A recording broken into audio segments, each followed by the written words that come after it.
Hey everybody, it's Eric, the owner of Farpoint Farms, and I said I would be live at 7:30, and I'm sorry, but I'm not live at 7:30. I'm actually live at 8:02. It took a little longer. YouTube is changing stuff. I don't know what's going on. Stuff is changing. Let's just leave it at that. But I had to use some other software in order to get things online. Oh, let's see here. Geez, I don't know. It says live, but it's in the red because it says unsupported resolution. All right, I'll tell you what I'll do. I'll stop it.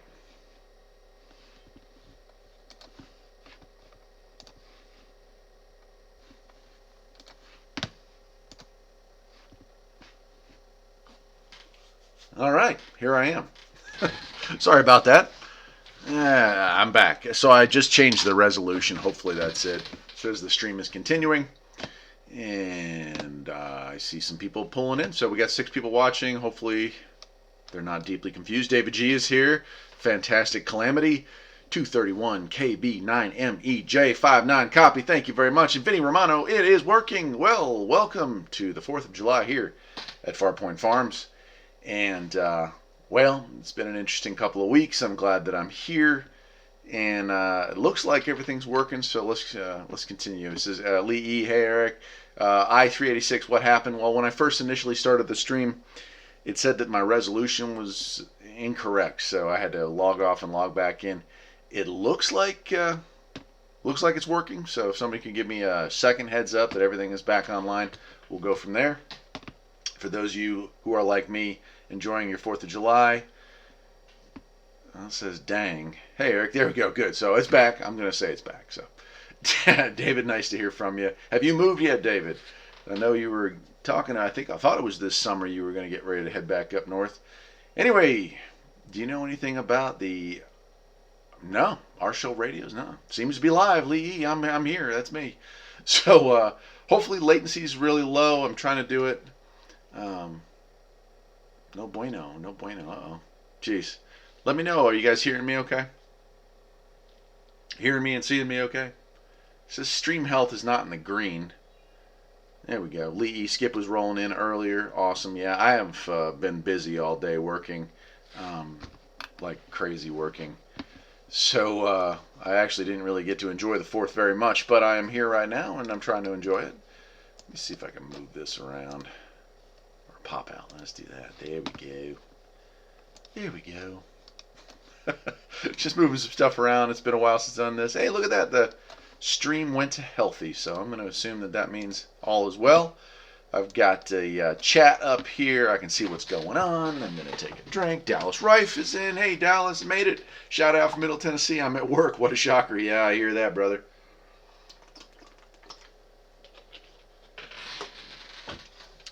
I did not work for other people today. I worked for myself today, but it was just as strenuous. Bro Weaver's asking, what will you do with all those tractors? Well, some of them are already gone, but that's just a way that I make side income.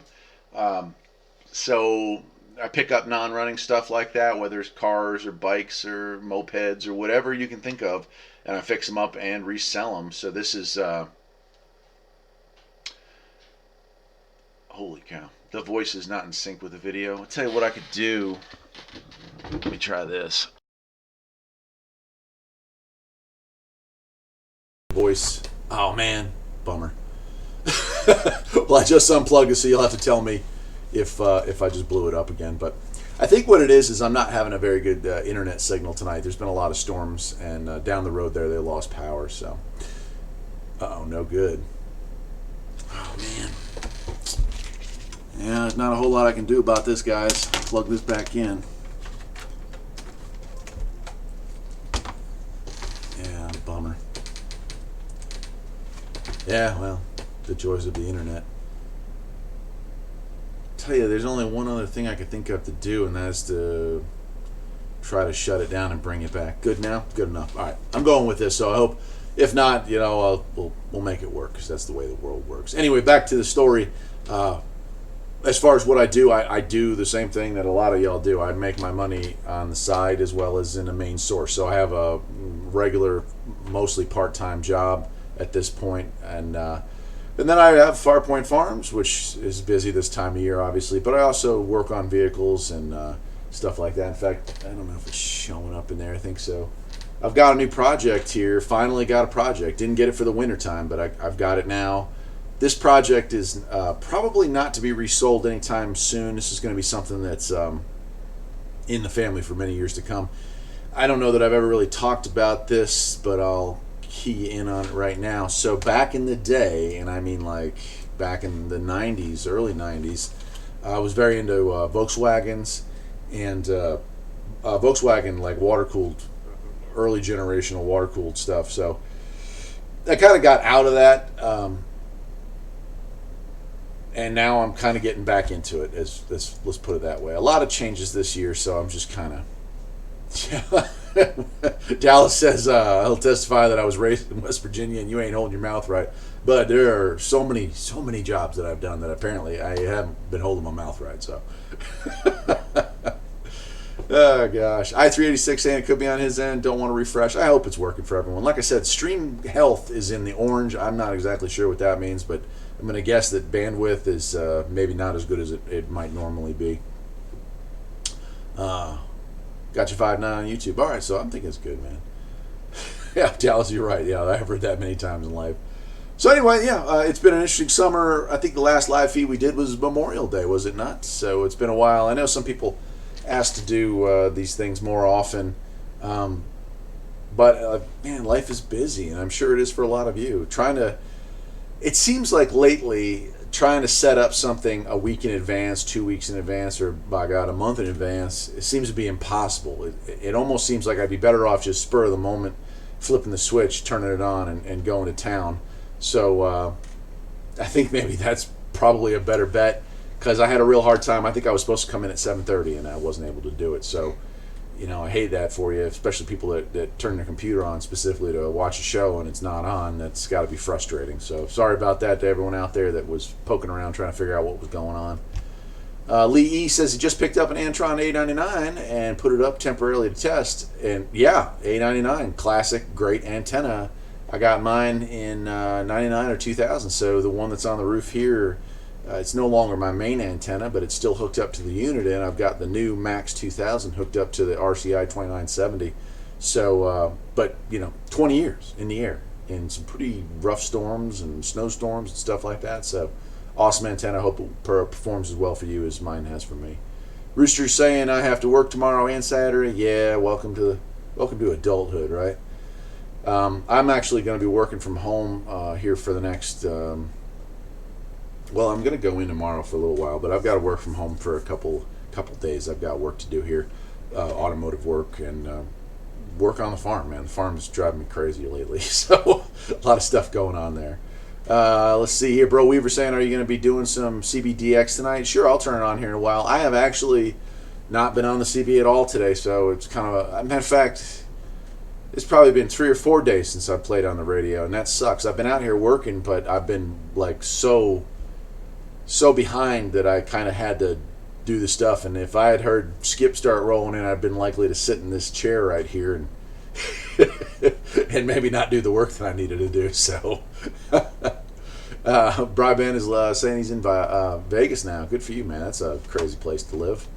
Fantastic Calamity bought an A99. Haven't flown it yet. I've also got a MFJ discount for my SDR. So yeah, I've actually picked up one of those myself. Well, I don't know. It's a tram, I think, but it's like a scanner antenna with a CB antenna. It's a base antenna. I'm going to be setting it up. I think I talked to, I might have mentioned this during Memorial Day, but I'm going to be putting it up in the house. I'm going to move the RCI into the house so I can talk on CBs a lot easier in the winter time when it's really cold, and in the evenings if I just want to go in there. I got a little office, we'll call it, and I sit in there and I'll have that radio hook up. So I'm going to bring in the scanner, the RCI 2970, and I'm going to hook it all up to the up in the office there. So let's see what else we got here. Rooster saying hi from Modesto. Hello, man, Rooster. I didn't know you were a California fella. Oh, it's got to be rough. Lee E, you need a second bass in the garage. Yeah, I do, seriously. Big Ron, the string bean eater. Hello from Canada. Hello, all. I was up near Canada Not too long ago, man. In fact, about 8 days ago, I was about 15 miles from the border out in Montana. So it's been an interesting couple weeks of my life, and I might get into some of it. Some of the videos that are getting ready to come out are going to be kind of eye-opening. Fantastic Calamity's also up in Canada. Good for you. I have lots of relatives up there, more on the East Coast side, but I-386 says he's seen those tram antennas. Yeah, they're kind of the multi-band. They have a bunch of short ones for like 2 meter and 6 meter probably, and 440, little short antennas. But then on the top, it's got a 200 watt capable or 300 watt capable CB base antenna, and just an all-around good scanner antenna. But it also works for transmitting DX on some ham bands. So if I ever find a good deal on another ham radio, I'll be sure to pick one of those up and make like the inside setup pretty darn cool, man. Dallas is saying when you're too busy to talk on the radio every day, you are sometimes, and then at other times it maybe doesn't appear to be simple. But the truth is, a lot of people think that not working a full-time job for a company means that you got all the free time in the world. But what I really am is self-employed, and because I'm a glutton for punishment, I'm self-employed for like 4 businesses. I do so much work on the side that I think it'd be easier just to work a 40 or 50 hour work week working for the man, so to speak. So would I trade it? No, I'm still working for me. So if I get to a point in time where I get fed up or I need to walk away, I can. But I have an interesting work ethic where I feel really guilty about doing stuff like that. And I did some traveling here, and so that put me way behind. So I'm just trying to play catch up. Trent Wagner, I just moved to South Carolina. Hope to hear you on the radio once I get it set up. Trent, I'll be listening out for you. This is Farpoint Farms, man, in the mountains of North Carolina. I do still talk skip, but it's usually, this time of year it's kind of, even in the mountains, it's a little warm. So I'll kick up the radios in the evenings, maybe actually about this time, and hang out until about 10 when I got the energy. The problem is this time of year again, if I'm out here in the garage and I look around at all the projects going on, I'm likely to turn the radio off and get back to it. So a little bit of an issue there. Rooster Cogburn's asking, do you have an email address? I want to send you a picture of my 1980 CT70 I have completely restored. Dude, I know what a CT70 is. They're freaking awesome little bikes, man.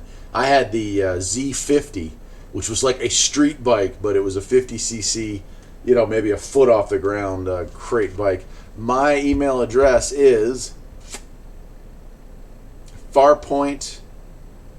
I think it's farpoint.farms or farm.survival@gmail.com. If you can't find it on my channel page, go to About, and it's listed there. Okay, so I know a lot of people have a hard time finding my contact info, which is kind of interesting because I do try to make it as accessible as possible. But I know if you're using a cell phone, it may not be easy to find that information. But on a desktop or a laptop, it's in the About page. I got information there on how to contact me, all kinds of contact information, stuff like that there. So let's see here. I-386, I just purchased some poles from Home Depot for a TV antenna.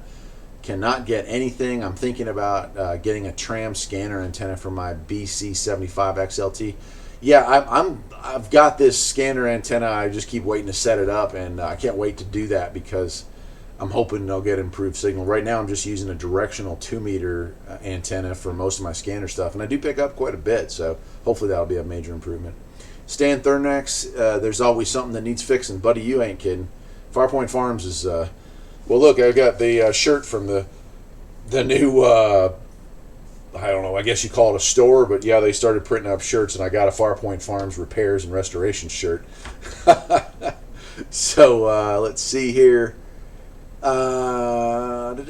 Lee, if any of you run a Baofeng or similar, you should check out the AB Brie tactical blade antenna. They fold up like a tape measure, and wow, the improvement is awesome. Cool, Lee. I'll have to check that out. I've got the the HD1. Hopefully the antenna would work on that as well, so I'd have to check that out. That's a 2 and 20 meter, one of those DMR radios. I think I did a review on it a while back. Haven't played with it too much, but I have tried it out a few times.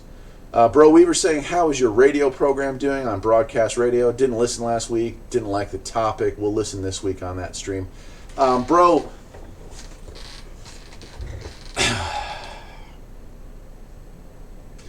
here's the problem. I've bitten off more than I can chew in life. And the radio station is great fun. I've had to miss 2 shows because I've been out of the state. And so they've done reruns. I think Jason has done some work on his own. I've bitten off more than I can chew. It doesn't pay. And so while I like doing it, again, it becomes this issue of I have to be here at 8 o'clock every Saturday in order to make this show work. And I have to do a lot of show prep. I can pull a lot of information out of my head when it comes to this stuff, but it's very difficult to do a radio show without being able to dedicate, I would say, 10 hours a week to put into it. So I'm having some difficulty. Jason is doing kind of like a DJ spot at the station as well. So he's having a great time, but we're both struggling with the actual Midnight Cafe. And it's a shame. It's like all the chips fell in a row except for the most important one. And it's freaking tragic. But that's how life goes, you know. Bill Smith's want to know what channel I monitor the most. I would say 38 lower sideband, 38 LSB. Always there, because like I'll leave it on that, and when the skip starts rolling, you start hearing voices on that, then I can go back into scan mode and kind of go through the stations, find conversations or people that I have contacted before, and strike up a conversation. But generally speaking, if the band is quiet, I'll leave it on lower 38 because it always seems like activity, you'll start hearing it on that first. So Lee E saying, I have a 50cc Pacer Super Sport in the shed. I need to get it running. I put it on the back burner for now. As the Pacer Super Sport, is that one of those pedal 4-stroke mopeds that they come out with like back in 08? Is that one of the Chinese mopeds? So I looked at getting J-Ling, I think was the name of it. They were making some, they were like Honda clone engines, but they looked like a moped. They had the slanted tank and everything, so those are pretty cool. I-386, Lee, never mind, it's not a clone of that model. Oh, okay, I'm sorry, I must have missed something there. Swamp Fox, who listens to the FCC? Yeah, tell me about it. Boy, that's big news, actually. I don't know if y'all are aware of it, but the FCC, or, well, I don't know if they're actually calling it the FCC at this point, but they went out and they said, you know what, we'd really like to have the 2-meter band. And I think like one person complained. So don't be surprised, and I'm going to make a video on this, and this really has to do with ham in general. But don't be surprised if in the next 5 to 10 years you see most of the ham bands go away or become drastically reduced. And to be honest with you, I'm not surprised, and I'm not even that upset. I think what I would like to see is small slivers of each of those bands get set aside for ham. So does 2-meter really need to cover as much of the spectrum as it does when it's hard to find a single soul on it at any one given time? I mean, there are more repeaters than there are people using the bands, at least in my area. So I think that's going to be the case. I think if we're logical about it, we won't be clamoring to save every band and every spectrum of the band. We'll be looking at keeping a sliver here or there so we can work at being able to use propagation when certain bands open up. If that's the best case scenario, what I really think is going to happen is we're going to lose 2. We're going to lose most of them. I think we'll keep 10, and I think CB will remain. And I don't know. I think 40 is probably gone. 12's probably gone. I mean, there's a lot I think we're going to end up losing. The fact is the hobby's dying. We talk about it all the time in CB. It's even more pronounced, I would say, in ham. It's funny, I used to think ham was doing better than CB, but now I'm starting to think that maybe CB is doing better than ham. It's just a matter of numbers. There's just so many CB radios out there right now. People can get in and out of the hobby so cheaply that it's easier to they'll keep those numbers high.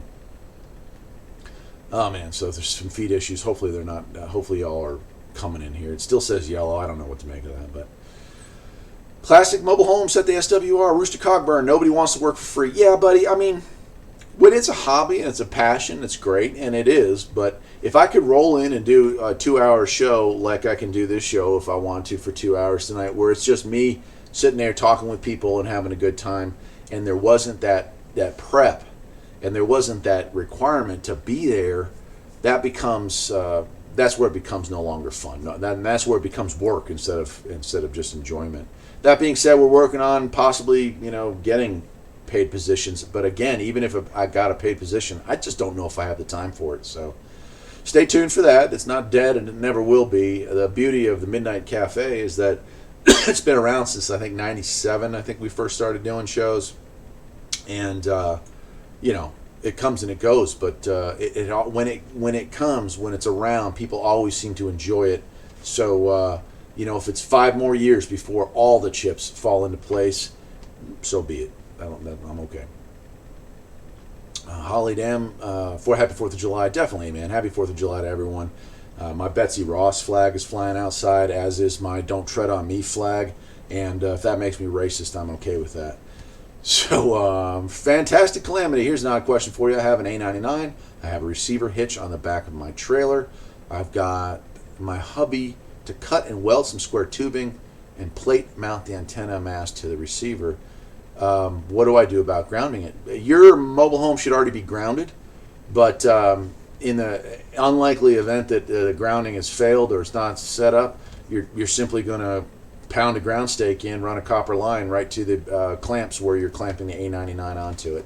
I lived in a trailer. I still live in a trailer. I have a double wide now, so it looks like a house. But I lived in a '70s model single wide most of my life, my adult life. So it's a metal frame on the trailer. So when your power box is grounded by the power company, they're going to ground that. So the whole frame of the trailer should be grounded. Lee E's running for me now. No, the Pacer is a '78 with a 2-stroke Franco Marini engine. Okay, Pacer. Man, I was so into mopeds back in the day, and I remember, Batavis and Tomos and Track, and man, Odyssey had the chrome gas tank. Theirs was water cooled supposedly. Peugeot. I had a Peugeot 103 when I was a teenager. I mean, there's so many cool ones. So the fact that Pacer skipped my mind. I used to have books with all the pictures of them in there too, man. They were great. Gorellis and oh man, so many. I love mopeds, man. I'm way into slow. Somebody said driving a slow car fast is way more fun than driving a fast car slow, and so I definitely dig it. IA386. Why don't they use 148 to 150? I never hear anything on that band. So a lot of this stuff is just going digital. As far as taking bands away, think about 5G. We need more bandwidth for cellular services, for digital transmissions between law enforcement or military use or plane use or satellite use. So there's only so much radio band there, and so those sweet spots they need them. They're taking them. Why do you think we switched to digital television? About a decade ago. That wasn't really about making better technology. It was more about let's take away most of UHF. I mean, we used to go up to channel 83. Now I believe it's in the 50s. Same with VHF. For a while, they pulled VHF channels away, and now I see there's some transponders on VHF for television. But that, again, is about let's condense these signals down digitally to a smaller portion of the band and sell the rest of the band. The FCC generates money, and so when I say sell the band, it sounds like it's a greedy money grab. The fact is there are uses for this stuff that we may not really understand, but it's good stuff. So I don't hate the FCC for doing what they're doing. I hate the FCC for a lot of reasons, but not that particular one. Does that make sense? Fantastic Calamity saying I use 2 galvanized fence posts that fit inside one another, which I extend and cleavage together with the antenna on the top. That's exactly what my antenna tower, the whole top section is top fence post rails. They're very strong, they're good quality metal, and they're relatively inexpensive. So. Rooster Cogburn, the internet is 2019 CB radio. Yeah, pretty much. Let's see where else we got here. Talking about flags, yeah. Bro Weaver, I'm an amateur with only my technician license. When I put my call out onto local repeaters, I typically receive silence. So, bro, it's not that you're new. It's just that there's hardly anyone out there. I mean, it's amazing how many people get their ham license and then they'll play with it a little bit, but a radio has to be on and in order to hear somebody talking, and not only that, but somebody has to be willing to pick up the mic on the other end. So it's an issue that will continue, and it's kind of sad. Again, I think maybe if we condense the bands down, if we could convince them not to sell entire portions of the ham bands, and just shrank it down to say, well, hell, similar to CB radio. Let's go with 40 set channels for each of the bands. Honestly, maybe 80 channels, but honestly, that would be plenty. I think you would still end up with a whole lot of dead air on 80 channels and 2 meter. So I'm not going to argue with the FCC on the idea that they can pull that out. IE386, they need to leave CB band alone. Fantastic Calamity. My big TV antenna is too heavy to use. All my poles, I have 2 I was not able to use. Huh, cool. Fantastic Calamity. A travel trailer. Awesome. So a travel trailer, you're going to have to pound a ground rod in. You can get I would say Radio Shack, but there's not too many of them left. But you need to get a 4-foot, ideally an 8-foot, but a 4-foot would probably be good enough. 4-foot rod pounded in the ground. 4 or 5 feet of copper wire, or you can use aluminum too. It's not as great, but and hook that together. Really, you ground the hitch, and that way you're grounding your whole thing. So if you took a lightning strike, I don't know if yours is fiberglass or metal on the outside, but it would help no matter what. So it's probably a good thing, man. No cell service, Fantastic Calamity. I love it, man. Sounds good to me. Like I said, I got rid of my cell phone. I've used my wife a few times.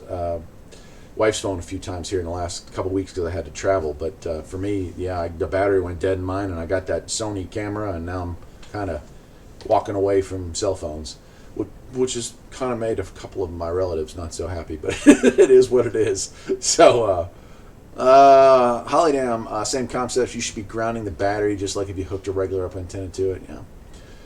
Bro Weaver, single wide trailer sucks. Such an unnatural floor plan. I hate it now. I'd rather live in a camper, honestly. I don't know, man. My memories of the single wide I lived in, I had a 10 by 50 from the early 70s, before they even went to 12s, certainly before they went to 14s or 16s. Hell, I think I heard out in Texas they're allowing 18 wide single wides, which is crazy. But mine was a bachelor pad, man. It was mine. It was my first place, and we had 2 small bedrooms, 1 tiny bathroom, but it did have a washer and dryer, which was sweet. Had a maybe a 10 by 12 family room and a 10 by 12 kitchen. I made it work. It was tight. It was tight, but I made it work.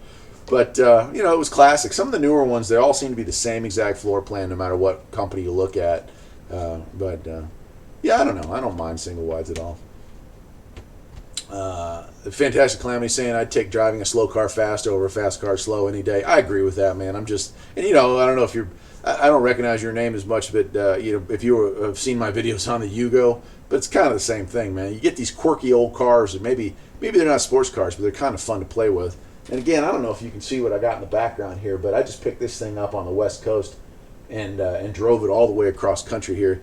This is a 1980 Volkswagen Rabbit pickup truck. And it is the smallest production truck sold in the United States, legally anyway. And they made it for about 3 years and didn't sell too well. So they were as rare as hen's teeth. I found one out in Washington and went out there and slept my way back across country while I drove this poor little thing. But top speed in it, probably 75 miles an hour. But it's a 4-speed geared for back in the days when 55 was top on the highways. So some of these roads being 80 miles an hour, that thing was wound up to about 4,200 RPM, man. It was just crazy. So I enjoyed the ride, but it's definitely not made to go real fast. It's just made to go kind of fast. So, I-386, we need more bandwidth for 5G to give us cancer. Yeah, it's amazing. You know how Monsanto is finally getting what they deserve as far as Roundup and all that crap, just killing people, giving them horrible cases of cancer, and how they've been hiding it for all these years. I think our kids' generation, or maybe at the very latest our grandkids' generation, they're going to be finding out just how much damage all these signals floating through the air have done. We are, after all electric on the inside, so that RF stuff will mess with you. So very interesting. Lee says he finds CB more active. I agree. Again, I think maybe some of that has to do with, you're only talking about 40 channels. You can add upper and lowers, but when you really get down to it, you're likely to find somebody. It is not a needle in a haystack. It's just a needle in a small pile of needles. So I think that's why CB has held on as strongly as it has. 38 LSB's been rolling like crazy for the last 3 weeks. Yeah, isn't it interesting that we had like total silence for dang near a month and a half, almost 2 months? I know right after I got the RCI 2970 like fully set up, everything right, and it was dead. It was nothing. It was about driving me crazy, man. So glad to hear it back alive. Dallas saying he hadn't heard anything about losing 2 meter. That's news to me. It's pretty active here in Middle Tennessee. So yeah, Dallas, it's the real deal. How far it goes, I don't know, but it went to a committee, and there was like nobody that stood up and argued about it. So I don't know if it got slipped through the cracks or if people just didn't realize what was going on. But it's already passed the initial committee to reallocate it for. I think it was aircraft traffic. I can't remember, to be honest with you, but it's not for garbage use. None of it is. I mean, there's an infinite amount of not infinite. There's a finite amount of space out there, so they're just looking to get where they can. I thought 2 meter was an interesting one to go after initially. I thought more it would be, like I said, probably 12. But I don't know. Maybe that doesn't suit the needs of airlines. Metal on the outside of their trailer. Fantastic Calamity saying we'll be replacing the rubber roof with metal when it comes, though. So, yeah, I'll bet you there's... I don't know, actually. Maybe there's no metal underneath that rubber.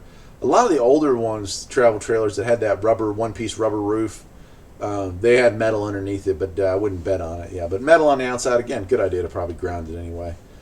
So, General Croissant, what kind of new radio do you like to talk on? Well, in the car, I've been using that President McKinley, which I absolutely love. It's great. I'm working. I haven't had time because I've been busy, but still got to do the range test stuff with that one, and I'm really excited to play with that. But here at the house, I've got the RCI that Dallas was kind enough to gift to me, and I do most of my talking on that. I've still got the 980 hooked up out here, and I was going to take it down, but now I'm thinking I'm going to move the 2970 inside, and the unit in will be out here. So that way, it's the RCI is such a nice radio. I hate for it to always be getting hot and cold with the weather and stuff, and moisture issues and stuff like that. So I drive an '86 Honda Civic with a 1.3 carb 5-speed center forge stage 2 clutch. Feels like a rally car when I'm doing 100 miles an hour on gravel. Yeah, buddy. Yeah, I hear you. '86 Civic too, man. Those were great cars, man. If that was a CRX, you'd probably have some big bucks on your hand there, no matter what the condition, because those first generation CRXs were so cool, man. Such a small car, but so much fun. You need some social media, Lee E. I do have social media. I have the Farpoint Farms Facebook page. I also have a Twitter account. I hate Twitter. I hate Facebook, to be honest with you. I have all these things because a fellow YouTuber told me that I needed to have social media. But, social media is just another thing you got to keep up with. A lot of people contact me on Facebook. It's questions about CB radios and can I help them get this set up, or can I help them figure out why the SWR is too high or whatnot. So I do try to help out people through there. As far as pictures, I don't know. Can you post on Facebook? Or is it because of some, I don't know if that's a fan page. I'm not even sure what you call that page, but maybe it doesn't let you. I don't know. But if you want to share pictures with me, you certainly can on, or you can email them to me, man. Look at my About page, and there's plenty in there on how to just email me directly. So, matter of fact, Dallas had sent me some pictures not too long ago of his new rig. He got a unit in with a beautiful amp hooked up to it. Yeah, he's got a pretty nice setup going there. Charles says, how's your Bearcat 980 SSB doing for you? Still holding up great. I guess we're about, a year and a half into ownership on that. And love it, man. Still play with that some nights. If I want to throw some serious power, I use the 2970. If I want to just go stock and talk to the world, I just do it on the old Bearcat. So love that. DC Volts, I have a half-wave Gainmaster, wide banding and far-reaching with a Galaxy 2517 pushing it. Sounds like a lovely setup. A full half-wave, too. Wow. That's a big antenna, man. That's cool. Fantastic Calamity, CB radio's coming back. I see tons of new people asking questions on Reddit all the time. Plus Solar Max will bring us back. Yeah, I agree with that. As the solar, as it starts to ramp back up to the next maximum, yeah, it'll become more fun and more exciting. Unfortunately, there's that year or two when it's maxed out that you can't talk to anybody, man, because it's just too crazy. But I'm enjoying that. Lee E says it was for aircraft. Right on, brother. Oh my gosh, I moved something and now I can't see. There it was. Did you hear much? I386 wants to know, did you hear much CV while traveling? In some areas, yes. There was the better part of a 400 or 500 mile stretch twice on this trip where there was no cell reception on my wife's phone at all. So all I had was the CB, and it was great to see a lot of local vehicles with full 102 whips and big antennas. So they were very serious about communication. I did have a talk with a local in one town, Indian reservation area in Montana, and we chatted for a good 10-15 minutes before the signal faded out. So that was a nice conversation from a local. Had never heard of me, but then again, I doubt that anybody in that area had access to internet. So not surprising that a small channel on YouTube didn't cross his mind. Let's see here. Running an old Magnum Delta Force with 102 homemade antenna and 2 ground plane wires. Great setup there.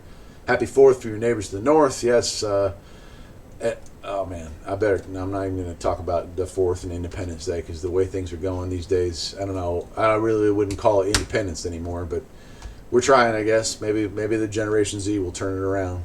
God help us all if they don't. SO Express just got a Cobra 25 LTD Classic from my grandfather. It should go nice with my Cobra 29 Classic and my old Radio Shack. Cobra 25s are actually really nice. I wasn't aware they still made them. And when I put out the video on some Cobra radios, they pointed out that they were still made. Great radio, compact size, but a lot of good features and a very powerful talker, really. Lee Eastein's got a 98 Civic, 99 SRV, and an 11 Civic here. Wow. Hondas do run forever. I've got an 02 Civic that was actually my mom. She kept it for the first 12 or 13 years. And then we bought it off of her when she finally got a new car here, I think last year. My wife drives it every day, and great cars. I mean, usually, even an 02 model, hard to get your hands on, just so expensive as a used car because people just know how reliable they are. So, Fantastic Calamity saying I should get a Discord channel going. Wow, yeah. So that's part of that, radio station that we're doing. So people can call in through Discord. People can do all that stuff through Discord. And I'm just so computer illiterate when it comes to this future tech that we're dealing with now. I have it set up and I use it, but it's like I feel like there's just sometimes too many of these different places where people are going. In fact, I got some complaints from a couple of YouTubers who were pissed off that they had to go sign up for Discord just to talk to me during the Midnight Cafe, and we're trying to address that issue, but that's kind of a contractual agreement we have. We can't stream to YouTube while we're streaming to the radio. We can only stream through TuneIn Radio while we're live on the radio. It's weird. There's a lot of legality going on there. Again, it kind of sours the deal, but it's still been interesting. 1980 Chevy Monzas, that was a fun ride. The Monzas were like rust buckets from day one. I do remember them having some serious issues. I had an 82 Citation, which was gutless, but actually wasn't that bad a car for its time. It was well built, I felt. I-386, your story of moving to the country from the city kind of reminds me of the Wilderness family. I am 5.5 years into my change of pace, and I still stress to everyone that will listen to me that it was the best decision I ever made in my life. And if any of you ever can get to the point where you can make that jump, and if you're waiting for it to be the perfect time, it never will be. But if any of you ever can get to the point where you're ready to make the jump and follow your dreams, now is better than later, because later you may not be able to do it, man. And I'm not talking about financially, I'm talking about physically. So I'm very happy with my choices in life. Bro Weaver, I saw that video about your van. So you like compact small vehicles. I do too. Yet I see Jeep Gladiator trucks. Yeah, those Gladiator trucks are kind of cool looking, I got to say. But yeah, I'm totally into compact cars. Always have been. If you look back at the car projects I've done for myself, stuff that I've enjoyed before reselling, I was looking for a Geo Metro convertible to do this year. Never did find one. But Volkswagen Rabbits, which are just tiny compact cars from the 80s, and this Rabbit pickup truck being the smallest pickup truck ever made, really. And then, I did the Yugo, and I've owned Pintos and stuff like that, where it's just super small stuff, man. So it looks like I'm going to try to adjust this. I don't know. that might make it worse or better. It looked like I'm kind of fuzzy, but let's see what happens there. Dallas Rife, I put your email up a few days ago. Yeah, you sent me an email, a couple days ago with the picture. Hey, look at that. That's a whole lot clearer. Anyway, Michael Root saying got a new puppy. What a handful. Man, kittens and dogs and puppies are just, they're crazy and they'll drive you nuts. But I'll tell you what, they're worth it. They're so much entertainment, so much fun. We have way too many animals here at the farm, both animals that we eat and animals that we have as companions. But I wouldn't trade it, man. You know, I don't really, and me and Dallas have talked about this. I don't really like people. I may come across as a real, talkative guy, but it's one thing to sit in front of a camera and sit really in my own secret world here and shoot the poop with you guys over the internet. But I don't like the company of people too much. I have a couple of very close friends, and I have, of course, my wife, who I love dearly, and family. But when it comes to people, I get anxious around people, and some of that has to do with probably military background and just experiences in life like that. But I don't know. I find it hard to relax in front of crowds of people. So, yeah, kind of interesting. That's why I like pets. I don't know how I got on that little side story there, but I do prefer the company of critters over people. I386 says Discord would be great, but it might bring in more trolls. Trolls don't bother me. I actually feel sorry for people that do that stuff. Most of the stalkers or weirdos that I've had in my couple of years here on Facebook, I genuinely do feel bad for them. I don't hate anybody. It's just I don't know what's going on in their life that they got to make a living or make themselves feel better by trying to pick on somebody else. But it's just kind of sad, But anyway, Dallas says in an area with no cell service in Montana and everyone uses CBs and has 102 whips on the vehicle. I know where I'm moving when I retire. Dallas, you would be blown away by it, man. So I flew into Portland, Oregon, and drove all the way back. And went through upper Washington and upper Oregon, the desert part of Oregon. Well, it starts off mountains and then you hit high desert, and then a little bit of Washington, then into Idaho, and I would say for half of Oregon, all of Idaho, all of Montana, most of half of Utah, half of Colorado. There was nothing, man. There was no cell service for at least the whatever service my wife has. So very very relaxing, man. Really good, man. Just I don't know if you've done a lot of road trips. Some of y'all might be truck drivers or whatnot. I know that CB radio tracks those people, which is wrong with that. But a good old fashioned road trip with you and the wind in your hair and your thoughts is therapeutic, man, and it was good. Lee E saying that was a cool microvan. Wasn't that thing awesome, man? So I just don't understand. I understand. I won't say I don't understand. I do understand that the National Safety Transportation Board, they don't want you having vehicles that don't have ABS and don't have tire pressure sensors and don't have rear cameras and all the safety features and stuff. And do you know the reason why they don't want any of that stuff? It's not because they actually care about you, the citizen. It's because the insurance companies lobby them to have all this crap so they don't have to pay massive insurance bills when you are badly injured in a minor wreck.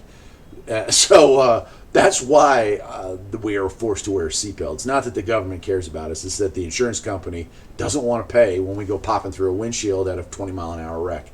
So anyway, those are the reasons those vehicles are not there. But what I propose, which makes way too much sense for it to ever come true, is that there should be access to inexpensive basic transportation like those vans and the little small Mitsubishi pickup trucks and the little Japanese style vehicles, or maybe not that small, but maybe some company wants to take the stamping for an old car like a Beetle or a Volkswagen Rabbit and start reproducing it. And as long as they could have it pass emissions, but it doesn't have all the safety features of a modern car, I believe if they got a waiver from the government to sell that vehicle and agreed to pay a much higher insurance rate, that might be an option for folks. But that would make way too much sense, and our government has never been about making sense, so that'll never happen, man. So Dallas said, I posted an email for the gentleman who was asking for it. Oh, okay, cool, man. Good, yeah. Go ahead and spread that around. No secret to my email. You're always welcome to email me. Like anything, with the amount of work that I'm doing, sometimes I'm able to respond. Sometimes it's a few days. Sometimes you might just get a thumbs up or whatnot. If I don't answer you, it's not that I hate you or think what you've asked me is stupid. It's just this YouTube takes up 10 to 15 hours a week at this point, just answering emails and comments and trying to help people out. And it does pay. It doesn't pay well, but it does pay. So I feel a little better about doing that and spending that time. It's just hard to find that time. So some late nights on here. A matter of fact, Dallas, I know you get up early. Dallas will testify that a lot of times, it's like 4 or 5 in the morning and I'm typing away. So if you really want to get in touch with me, chances are, if you hit me at about 5:15 in the morning, I'm sitting at the computer taking care of my morning's work. So, Bro Weaver says, I admit I trolled on CB and it was hilarious. I think we all did, especially back in the day. God, I had some fun. I never harassed people or cussed them out or anything, but I would play characters, on the radio and have fun. Or sometimes I'd have a conversation with myself and it'd be a wild conversation. So I try to do it where it was in good humor. I didn't ever want to trample on people or maybe piss them off outright. So Dennis saying, just got on. Welcome to the club. Fantastic Calamity. I like vans. I like turbo diesel 4x4 vans the most. Maybe biased though. Yeah, sweet dude. Jordan B just joined. Happy 4th. Things still rocking and rolling here in Southern California. Yeah, man, Jordan. So I don't know if y'all watched the news earlier, but Southern California had a big old, 5.9 earthquake. So a pretty good one there, man. So glad to hear you're all right. Glad to see you on. Happy 4th of July to you. Carol O'Connor, too. Hey, Colt, checking in, man. Good to see Carol. 9mm AR, man, but with all the safety add-ons, most people can't fix them themselves. Oh, safety add-ons. Yes, well, yeah. You're talking about cars. I'm sorry, I was confused there for a second. I thought maybe you were talking about a rifle. No, it's true. Yeah, well, the more complex the vehicle, the more difficult it is to repair, and the more difficult it is to repair, the more likely people just won't mess with it. So you're right about that, and that's why I tend to, even though I've been a mechanic for most of my adult life, I tend, when I work on projects of my own, to gravitate towards ancient cars, simple cars, and I find it therapeutic almost to work on stuff where you can understand the entire system instead of just having to really take leaps of faith when it comes to repairs. Dave M. Hey, you're live. Just came in from the barn sharpening the chipper shredder blades with a general tune-up and T&I on my Craftsman Max 3. Happy 4th to you, my friend Dave. Good to see you on here. Carol O'Connor, you should do more cigar reviews. So I don't know if any of you are aware of this, but there is a adpocalypse that occurred on cigars. I'm still going to make cigar videos, but every cigar reviewer that you are like and enjoy, if their channel specialized in cigar reviews, they are now out of business. And there are some that had 30, 40, 50,000 subscribers, and they now make $0. About 2.5, 3 weeks ago, maybe 4 at most, all of my cigar videos were demonetized, and no explanation given, no email or anything like that, because that would, again, be normal. So YouTube doesn't do that. They rule with that communist sickle and hammer now. So anyway, they demonetize all smoking videos. So there was a cigarette guy that I used to watch. He's a young guy, but it was like Cigarettes by Jake or whatever the hell. And he was reviewed all kinds of weird cigarettes, but yeah, he's out of business. I think he had 70,000 subscribers, and now whatever money he was making, he's done, and it's not coming back. So all gun videos, all cigarette videos, cigar videos. Well, there was 2 or 3 other things, all demonetized permanently. So that's just corporate censorship. So let's see here. Got any ideas where to get crystals for Radio Shack TRC 2119? As far as I know, now that Radio Shack is pretty much extinct, except for family-owned stores, which I did find one on my trip across country. In fact, I shot a video of it, so I can't wait for that. eBay. I got some crystals for one of my radios off of eBay not too long ago. Heck, it cost more to ship it than it did for the crystals, but I-386, is that same guy on Channel 6 still active? I think he was from Minnesota. I heard him in Georgia. Sometimes he would bleed over several channels. There's a couple of those guys, man, and they're pretty... I don't know. Channel 6 and Channel 11, I never really understood.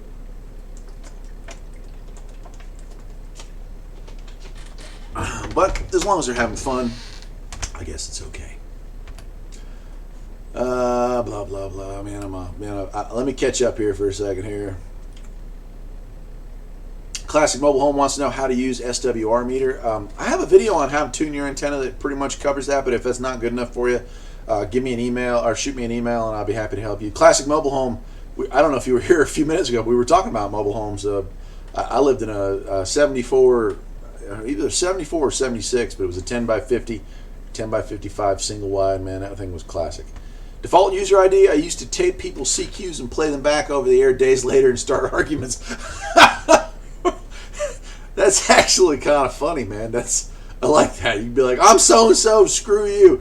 Yeah. Well, everyone's young once. Oh, God. 9mm AR man still driving his 94 K1500 that he bought brand new. Great vehicle. Don't get rid of that unless it breaks in half from rust. I'd hang on to that thing forever. Creek Runner 207, hello from the Razorback State. Hello, my friend. Glad to see you here on the 4th. Happy 4th of July to everyone who has joined in lately. And AR Man's pointing out, yeah, you can fix it too, and that's exactly it. You get these older cars, and if you're somewhat handy, you can pretty much fix it yourself. You get these newer ones, yeah, that ain't working. So,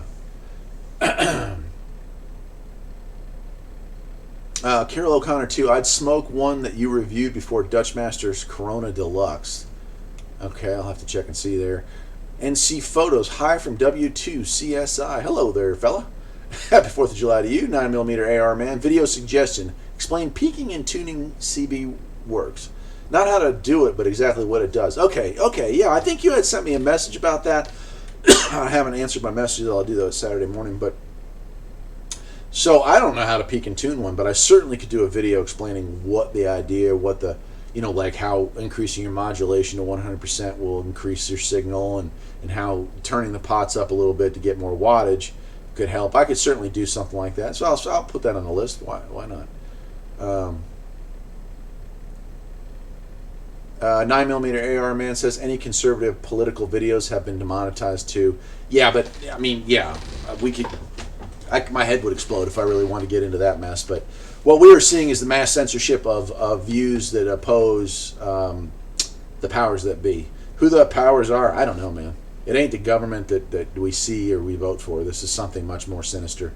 This conversation is more for the Midnight Cafe, to be honest with you. But I don't give a crap if you're a liberal or a conservative or a socialist or anything. I'm almost going to swear there, but I don't care. There should be something that all sides should agree on, because there is an evil force working behind the scenes to do this, but we should all be respecting the right of our opponents to speak. That has stopped, and what we're seeing is the acceleration of censorship and silencing online and in person, really. So, people are being attacked for having different viewpoints on the street now. It's dangerous. It's going to get worse, and what we are looking at is the decline and eventual failure of our country unless something happens rapidly to change that. So, very depressing topic. So, yeah, pretty bad. Classic Mobile Home saying, why do you pass me up? I don't know what you mean, my friend, but I said hi to you. I don't know. I'm sorry. Carol O'Connor says, here's a joke. Want to hear? Sure, man. Let's hear it, man. I'll be back going to the bathroom. Guy walks into a bar. Guy comes up and says, hey, doll, how about we go to an old-fashioned? She says, oh, I don't know what I'd do with a drink. He says, oh, my God. Oh, wow, man. I'm missing so many of these. Bro Weaver says, any car shop stories? Yeah. So, bro, I picked up that vehicle there and drove it 3,000 miles here in the last 2 weeks. It was awesome. I've got enough videos to sink a battleship with the weight of the digital storage that it took to upload it to my computer when I got home. But, yeah, I did 12 days of camping and 2 days of just 24 hours a day driving. But this is going to be the topic of many videos as far as, fixing it up and just showing off what's going on there. Lee E wants to know what the Midnight Cafe is. So, man, it comes and it goes, Lee, but I actually have a sister channel called the Midnight Cafe. There's probably, 24 shows that are on there. They're about 2 hours in length, where we cover various topics, news related, and a lot of times paranormal related.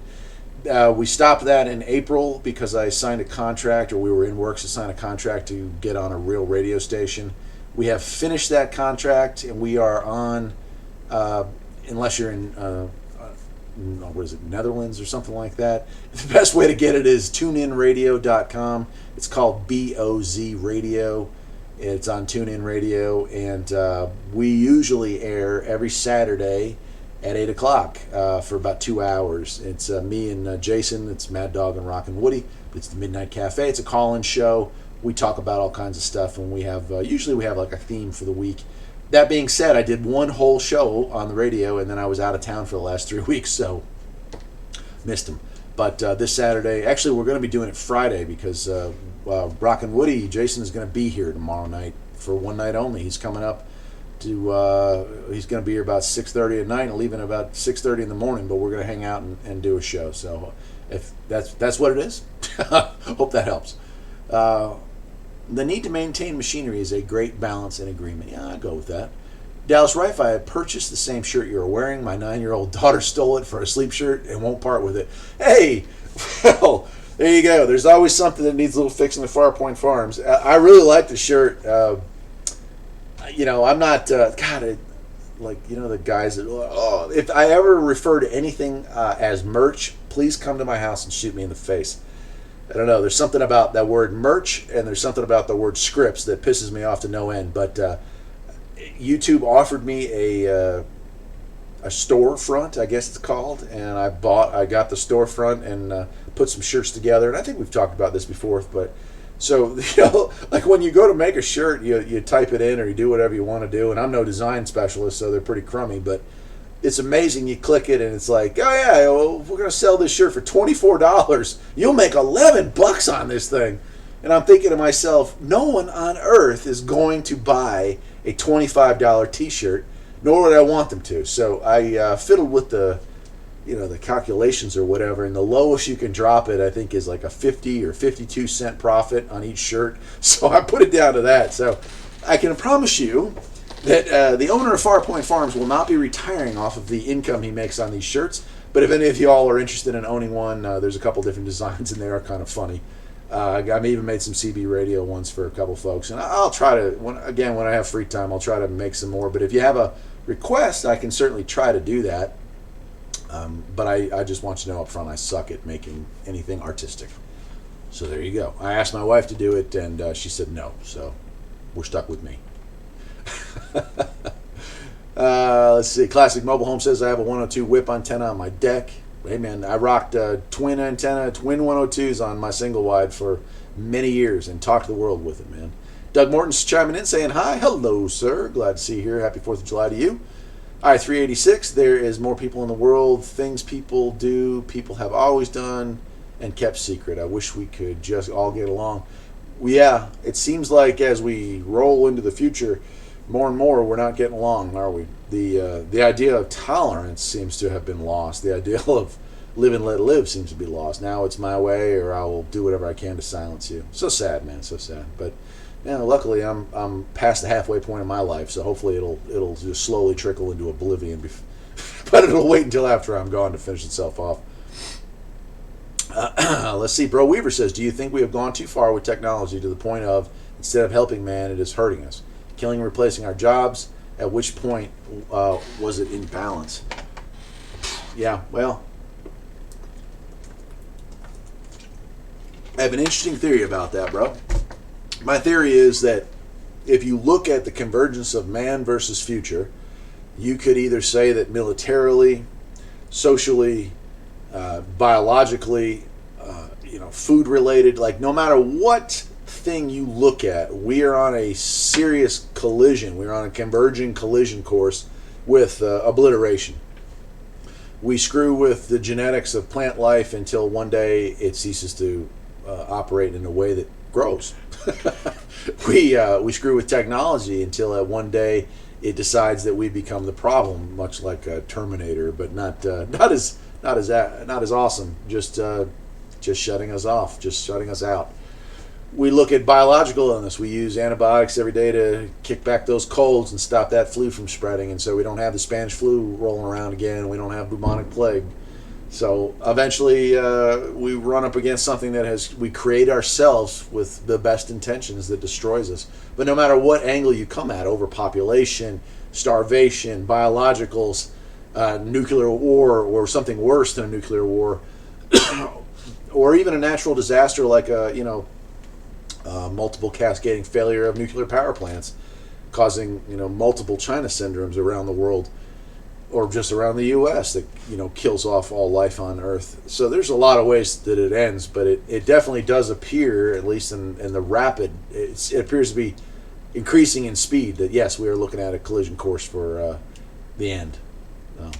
Lee E says, I listened to Coast AM for years when I worked night shifts, and I missed some days. It was peaceful. Yeah, Lee. So the Midnight Cafe, that's kind of what it was all about, is paranormal stuff. The problem is, I get to talking about stuff, but I always have in the back of my head the massive censorship issues that are going on. So quite a few shows, sometimes I'll go on a rant for a little while, and I know that turns some folks off. But I'm just trying to raise awareness that no matter what side you are on, you should all be agreeing that you want to make sure that everyone has the right to speak. And that's pretty much the end of any rant that I start on that station. But so far, the owners of the station have not had a problem with it, so that's cool.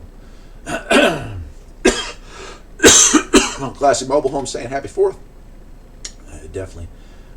Dallas Rife is saying, what kind of car is on the lift? Looks like an older Volkswagen or Mercedes from what little is visible. Dallas, excellent eyesight.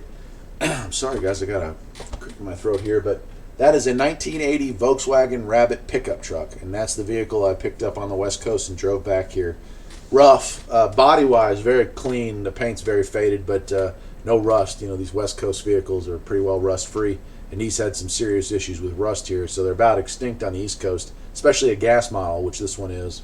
But mechanically and electronically, I wish I could get you a still shot, but there'll be some videos of it. The dash is already out of it since I got home. There's wiring everywhere. It's a beauty. So someday it'll be awesome again. I-386 is saying that Toyota Echo you have. I have a friend that has one. She said she's going to drive it until the tires fall off. I highly recommend doing that. 40, 42, 43 miles to the gallon, no matter what you do to it. And very limited maintenance, man. Those are great vehicles, man. Great vehicles. Classic Mobile Home saying, wife says happy 4th. Well, same to her, and I'll pass that along to my wife as well. Dave M saying, all right, break's over, back to it. Good to be all and stay busy. Good to see you back, Dave. SO Express, I'm going to bounce. Thanks for the stream. Take care, y'all. See you later. Goodbye, SO, man. Take care, man. 9mm AR man saying he's been watching videos on Chernobyl. The radiation has killed the bacteria to the point that the dead leaves on the wood won't rot. They're concerned about a wildfire spreading radioactivity worldwide. Incredible.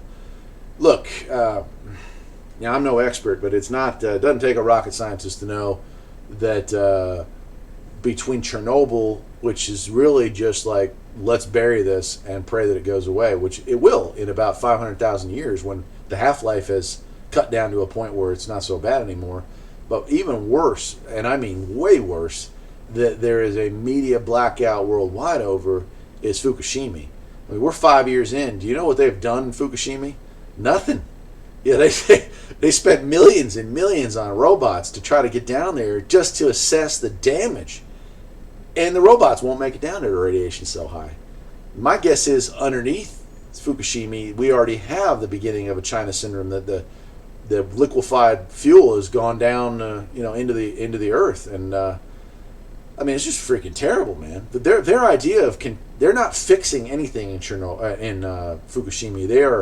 All they're doing at this point is trying to build a bigger wall. They're freezing water, trying to build a frozen dam so that regular runoff from the area doesn't get into the ocean and pump all that radiation in there. And they're storing. I mean, they must have 5,000 or 6,000 of these giant water tanks where they're trying to pump the water and put it in tanks to store it forever. I mean, it's absolutely comically bad news. But I guarantee you, there's no happy ending there unless somebody comes out with a breakthrough to denuclearize nuclear radiation. Then we're screwed, man. Especially they're screwed first, then the West Coast screwed, then the world's screwed. You're going to kill off the oceans or drastically change them. Again, you get this change that occurs that may not kill all life on Earth, but it's not gonna work well for our current food chain. 9mm AR, man, 43 miles a gallon sounds great, but after being in a major accident with a commercial vehicle, I won't drive a small car. I'll deal with 12 miles to the gallon instead. Yeah, man, and that certainly is a constant thought when you're driving a smaller car. But let me say this: so that 1980 Volkswagen pickup truck, get in an accident with that, you're toast, right?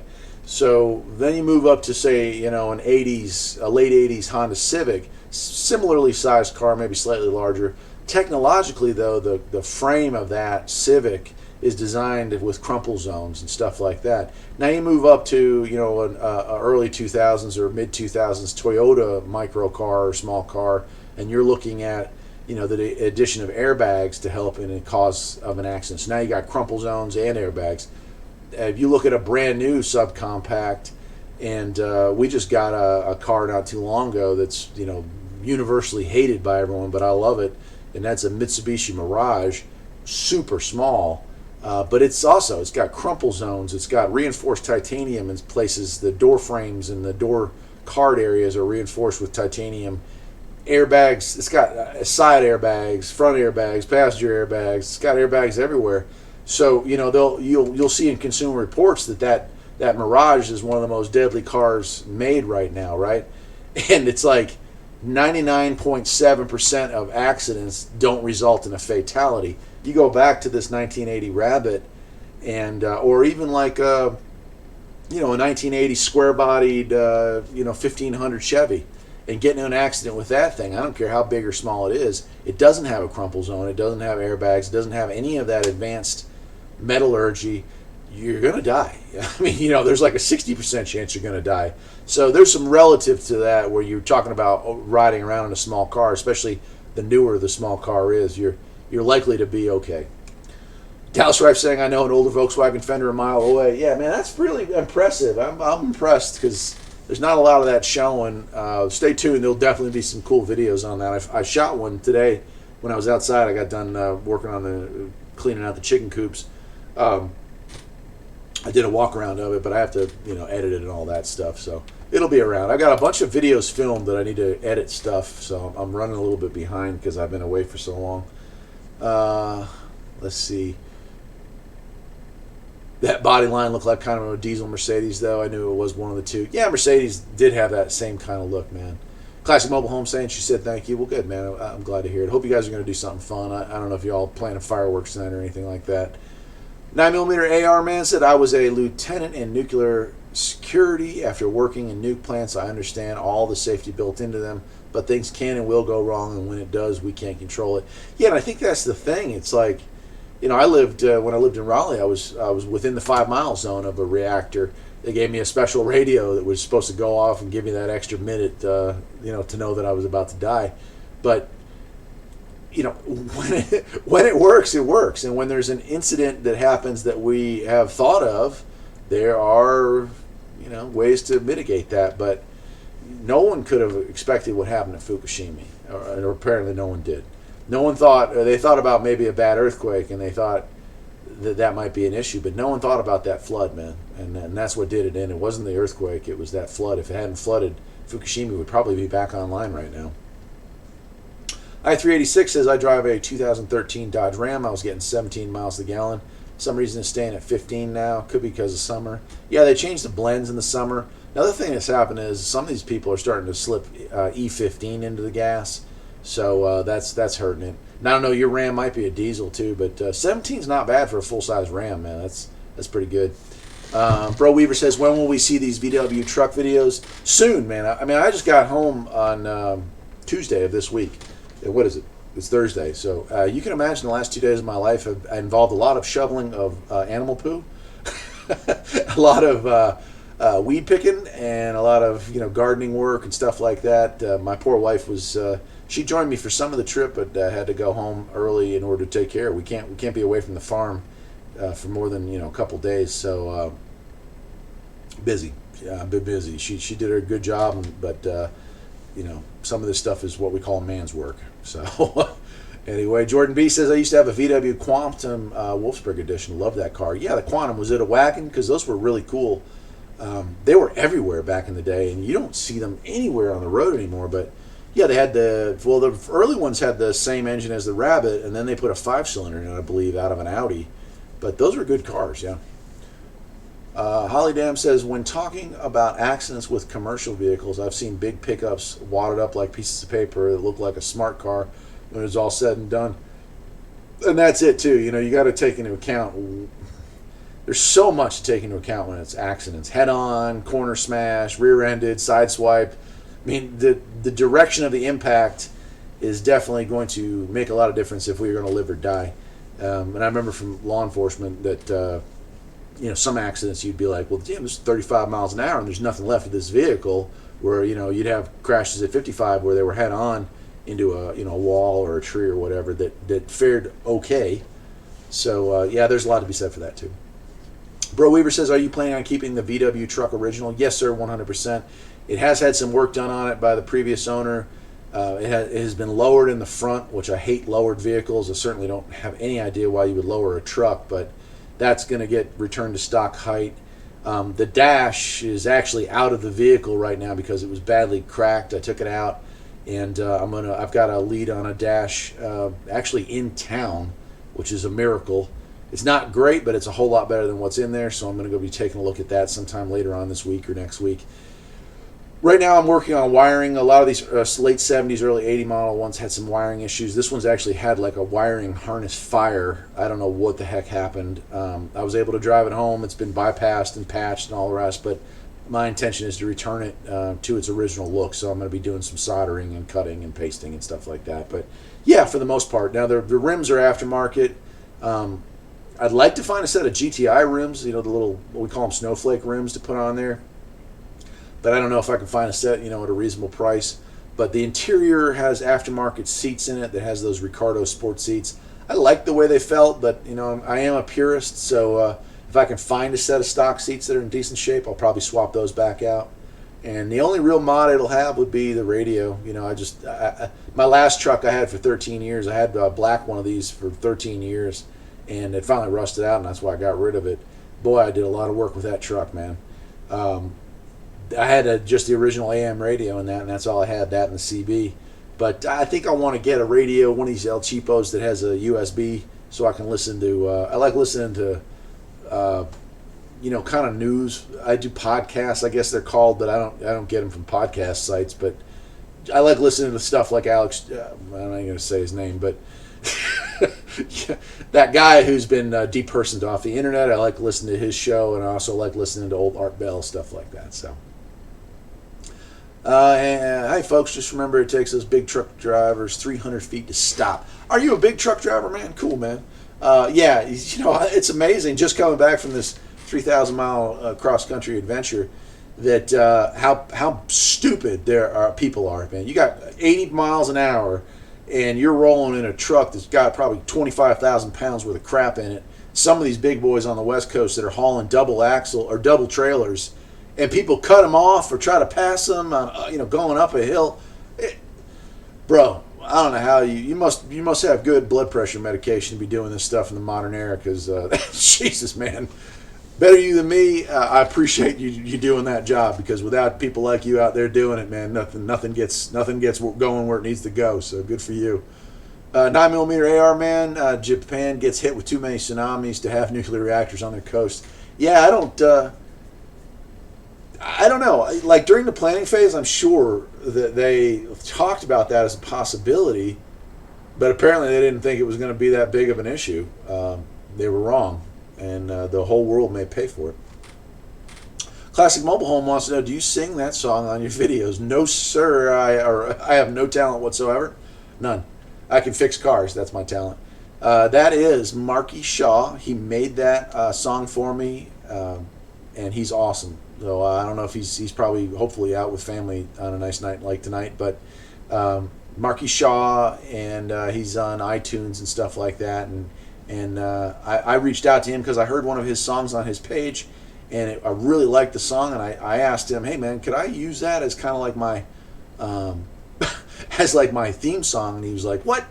I'll make you one." And asked me. We talked for a little while about interests and hobbies and stuff like that. And damn, if he didn't come up with one of the best songs I mean, if I couldn't have done it better, man. It's just so well. I definitely couldn't have done it better, but I don't think anybody could have. That song is probably the best part about my page, I would say.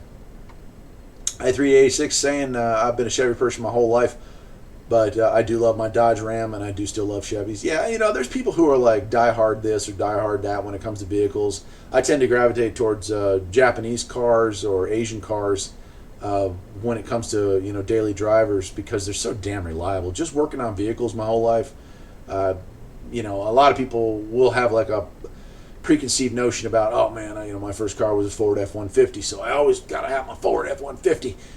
But the truth is, the Japs really do have us beat on a lot of technology and a lot of reliability and price-wise too. So they're not bad vehicles.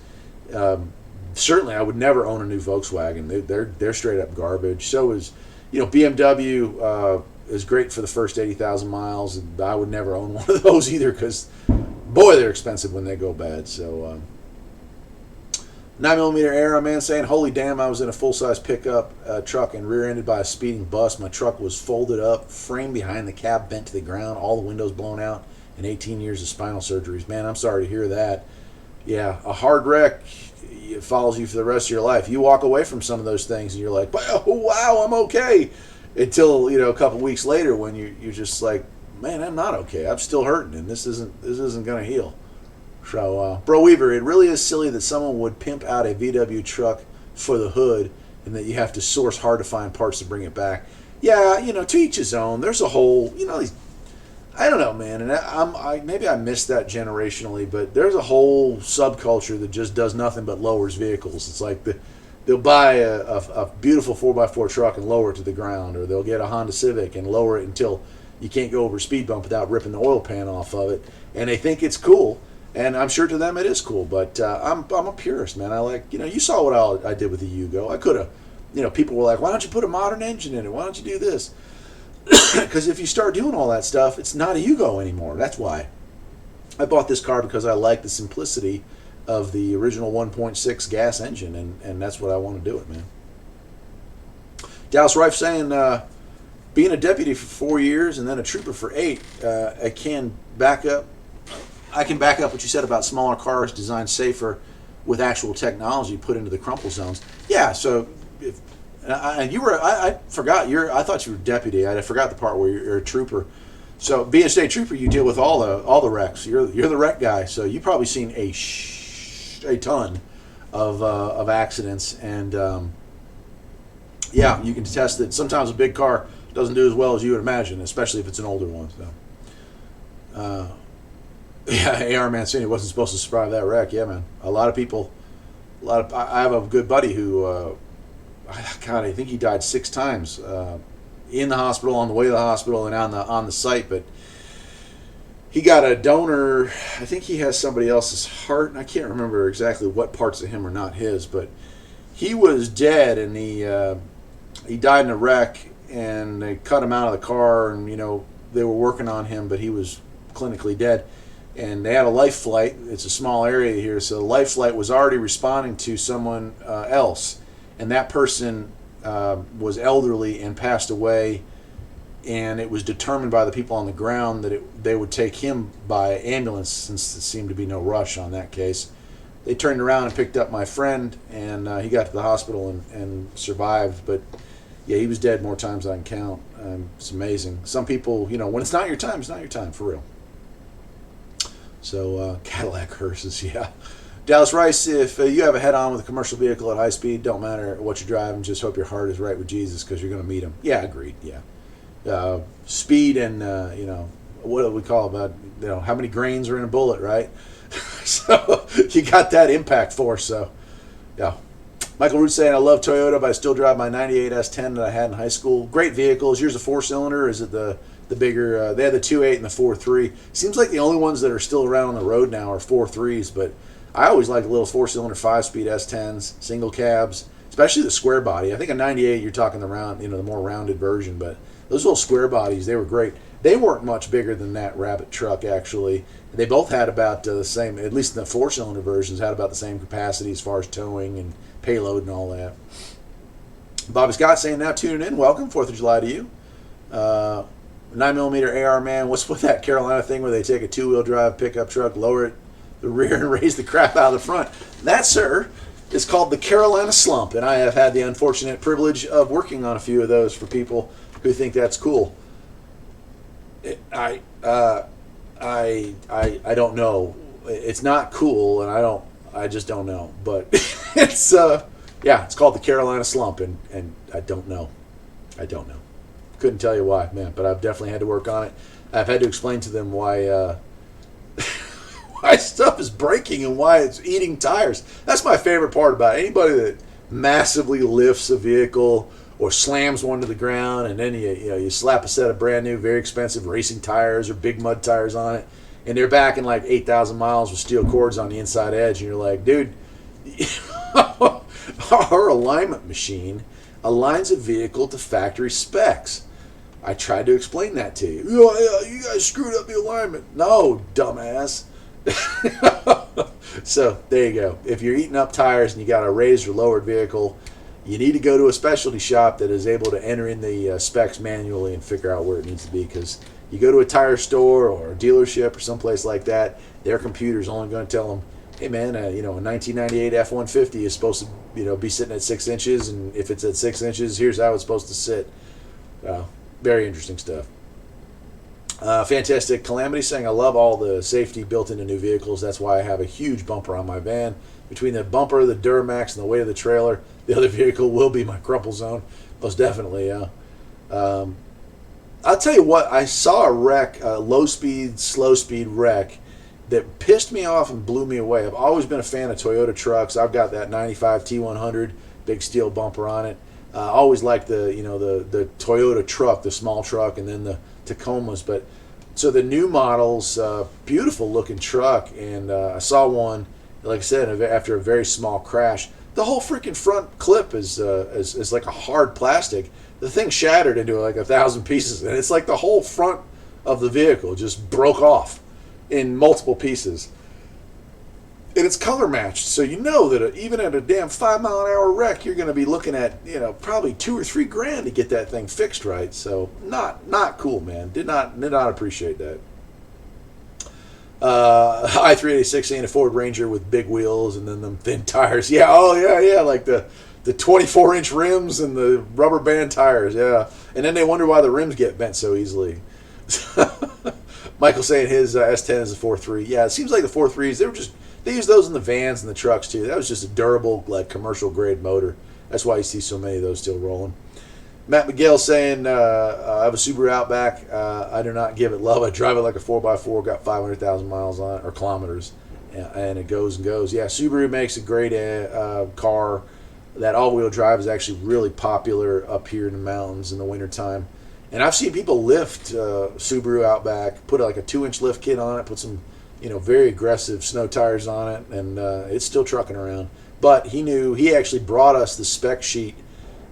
He bought a really nice lift kit for it that came with spec sheets to type into the alignment machine so we could get it right. So good for him. If you're going to do that kind of stuff, man, do it right. Classic Mobile Home saying, I love the old hearses and how you can fix them up nice. Yeah, there was a phase in my life when I was in my late 20s when I thought about trying to get a hearse, because there was one for sale, like a 70s model for sale, and they only wanted like 12 or 15 for it.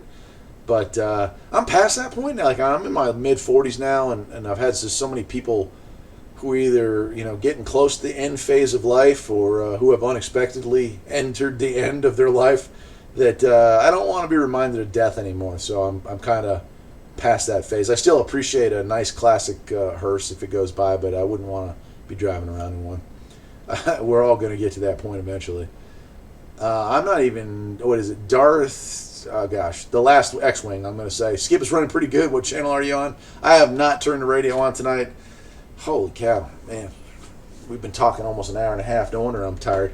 I probably won't get on the radio tonight. I'm just enjoying, catching up with some of y'all. I've enjoyed this. 9mm Arrow Man saying lifted his 94 a few inches to clear tall, skinny mud tires just to make it up hunting camp. Yeah, so, I mean, there are reasons to lift a vehicle, no doubt. If I'm going to, first I'm going to restore the height of this. I might lift it an inch, which should be able to use stock everything and just put a lift, like a bumper lift on it. But just because of the driveway in winter driving and stuff like that, I intend to use this as a work vehicle. The T100 is getting, it's got almost 350,000 miles on it, and so I might sell that. I'm going to keep both these through the winter, fix this up, get it just right, and then in the spring I'm probably going to sell the T100 and make this my work vehicle. And you can laugh all you want, but I'm telling you, I restored or completely remodeled a farmhouse with this thing in my last property, and this thing has the load capacity. It's considered a quarter ton, but you put helper springs on it, and it's easily a half ton. It's got a trailer hitch on it, so I can haul the trailer if I got longer stuff. But I used to consistently haul, 16 to 1,800 pounds with my last one, with just a 1.6 liter gas engine. So I intend to do the same with this one. So this will actually end up being a work truck. I'll take good care of it, obviously, because it's kind of classic, but I want to be able to drive it and make it a daily driver when I need to use the truck for stuff, picking up feed and getting hay and all that good stuff. Bro Weaver's asking about Skip. Yeah, I've heard everyone saying there was. I haven't had my radio on since I got back. I've been so busy, and I can't. My mind is so tired. I don't think I could multitask between reading and listening at this point in the night. Jordan B saying, I am going on 2 years with a 17 Colorado 4x4. Love the Colorados, man. I'm surprised there's not more of those on the road. Totally stock, but I do plan to change the tires to BF Goodwrench. Those tires are what I have on the... I don't have the new KO2s. I think I still have the original design pattern, but those freaking BF Goodwrench are awesome tires, man. Great in the snow, great in the mud, just great all around. And they last pretty good. The only thing I would recommend is, unless you're doing heavy hauling, don't get LTs, just get passenger tires, because this last set I put on the T100, they're LTs. They're super heavy. They've affected my miles per gallon, which were already dismal. And when I think about how much weight I've hauled in it, I think I can count on maybe one or two times when they really were, not even required, just probably a good idea. So it's not worth the extra money. 8-speed transmission. See, that's how these modern cars are getting great gas mileage too. When you think about the automatic version of a Toyota Echo is a 3-speed. The Civic that my wife drives, that's a 3-speed with overdrive, so it's a 4-speed. So for the longest time, automatics were 2, 3, and 4-speed, and now all of a sudden, they're cranking them out. I think Jeep is making one that's like a 16-speed. It blows up like every 5 miles, but it's still a 16-speed, so it gets great mileage. Michael Root says he's got a friend with an 86 Cutlass Supreme with 26-inch rims on it. Such a shame, too, because the 86 Cutlass Supreme, man, that's a nice-looking car. But, to each his own is all I can say, man. Dallas Rife says, I miss the P71 Crown Vics. Yeah, buddy. I drove a Vic, and then they were getting rid of the Vics, and we had the first Dodge, was a Charger or Challenger? The Charger, yeah, the 4-door. We had those when I was working as a deputy. So that was the Vics were nice. I like the Vic more than the Charger, even though they were brand new. But bigger car, it just felt to me like it held the road better, even though it had a lot of miles on it. Tough's an F250, best patrol car ever made. Agreed. Almost wish they'd bring those back. I bet you there'd be a market for it if they did. But it seems like maybe, I don't know where you are in Tennessee, if it's maybe the winters aren't as harsh, but it seems like everyone here is going to like Ford Explorers. All the local PD and the other local PD. Sheriff's Department's still using Chargers, but both local PDs are using Explorers now. The Sheriff's Department, I think, had like an old-style Explorer Sport Track. I don't know if they'd gotten in maybe a drug seizure or something like that. Ah, man. Classic Mobile Home saying he's a kid at 55. I hear that, brother. I'm a few years behind you, but I feel like I'm about 20 years in front of you some days. Life has not treated my body as kind as it has some of the folks around me. I-386, I like those cars that have the hydraulics that bounce. They're kind of funny. I can kind of get behind that. It's kind of comical. People, I will say, man, you're talking a lot of money to do something like that. So pretty impressive, man. Michael Root has a 88 Mercury Grand Marquis. Oh, which is like the fancy version of a Crown Vic, man. Those are really kind of the dolled up version, one step below the Lincoln. Crazy to think that Mercury's gone now. They're just totally out of business, man. Incredible. Yeah, you can hear the fireworks starting, man. I don't have any neighbors within about a quarter to a half mile, but they got some big stuff going on somewhere down the road. Oh, I know what it is. It's the church down a couple miles away has their annual fireworks display. I bet you that's what's going on out there. Boy, it's too bad. If I had the energy, I'd have gone down there. That church, they do it up. I'll tell you what, they have a good old time down there. They have a very nice fireworks display for, a small county church. Well, guys and gals, let me thank each and every one of you who has chimed in tonight, and those of you who will watch this later. I'm sorry that it didn't get started at 7:30 like I hoped, and we had to wait till 8 o'clock. I was having some problems getting everything set up and trying to get to a good stopping point on my other work. But I really enjoyed this conversation. I want to thank each and every one of you also for being fans and friends of Farpoint Farms. I mean me, my wife, my family, we appreciate the friendships that I've made, and I hope that I have helped some of you, if not all of you, out with a question or two. I wish that I could help you all more. I wish I could, come to your houses and help fix your cars and help set up your radios. But the truth is, I am just one man, and I'm trying to make a living just like y'all are. So I appreciate it, and I appreciate your support. I hope that I'm here next year doing the same thing. There's no guaranteed expiration date on any of our lives, and that means some of you, I might not ever see again on the other side. It's weird how it happens that way, isn't it? But I want to thank all of you. I do. 4th of July means a lot to me. Independence Day. We're going through some tough times in this country. Every day you turn on the news and it's just more absurd. I think each and every one of you needs to take a moment and talk with your families about what freedom means and what tolerance means, because what we're being told tolerance means is the exact opposite of what tolerance actually means. So try to make the change in the world you want to see around you. Try to be the guy that demonstrates what true tolerance is, that there is no such thing as hate speech, that the opposing ideas are a good thing and not something to be shunned. Try to do those things, okay? That's my 4th of July wish. That maybe we wake up tomorrow and we remember that this is a country to be proud to live in. And if we wake up in the morning and aren't proud to live in this country, we need to make it our duty to make us proud, make it right. That's it, guys and gals. I have enjoyed it. And I'll see you all next time, okay? Take care.